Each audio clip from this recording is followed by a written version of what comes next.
Please welcome Mr. Tim Clue. You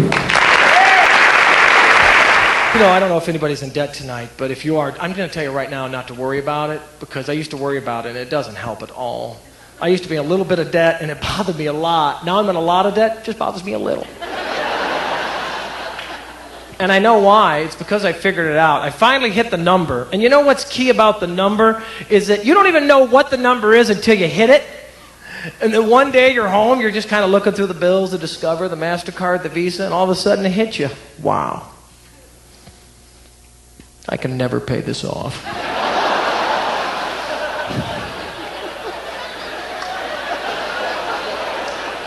Well, maybe if I... No. All right, let's go to Target. I'm buying a big screen. Who wants one? Come on. Follow me. Yeah, we're going to have some fun. I don't care what it is. We are living the Visa Loca. We are going to go out and spend like crazy. I'll tell you, that is the best feeling, just hitting that number, because you're like, woo! Whatever happens, happens. I'm like, I don't care. What are you going to do, sue me? Put it on the Visa. My brother was always calling me up. He's like, when are you going to take responsibility for this? I'm like, okay, I will. So I got some caller ID. Now I don't have to talk to him anymore about it. I feel really good about that. But why be ashamed? Why be ashamed of your debt? If you have debt, be proud. It took you years to build up that deficit. Hold on to it. Cherish it. Pass it on. That's a good idea. I say if you have debt, leave it to your kids. Give them something money can't buy. At 23%, that's a gift they're going to remember long after you're gone.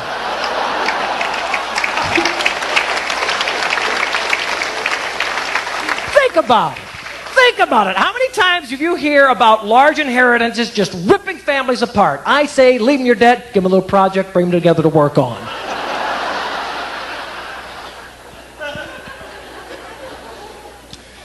Don't worry about it. I mean, I put debt in the plus column of my life. That's how serious I am about this. Because you know what? After all these years of having debt now, I got bill collectors I consider to be pretty darn good friends. I got good friends that don't call me for months. I got a guy I owe 10 grand to, checks in on me every single week. That's a good buddy. He calls me up, he's like, hello, Mr. Clue, this is John from Bank One. I'm like, hey, John, sorry I missed your call last week. I'm shopping at Target. Mr. Clue, we see no payment to post to your account for 17 months, and we're becoming somewhat concerned. I said, John, I am glad you called because, man, I am concerned about it too.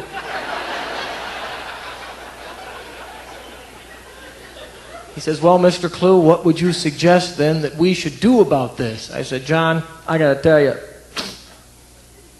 I'm stumped.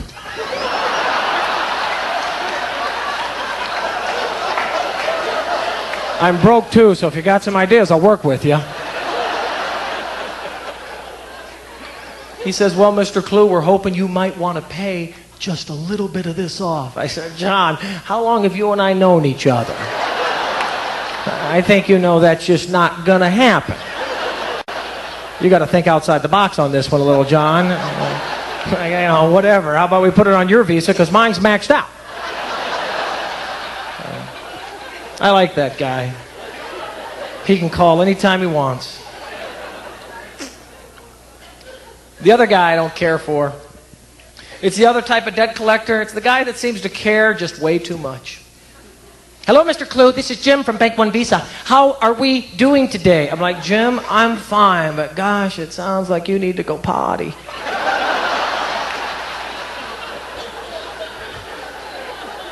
Mr. Clue, do you realize that you have a past due debt that, if not paid immediately, will have permanent and irreparable damage upon your credit rating? Are you aware of this? I'm like, Jim, I'm not only aware of it, I had a lot to do with it.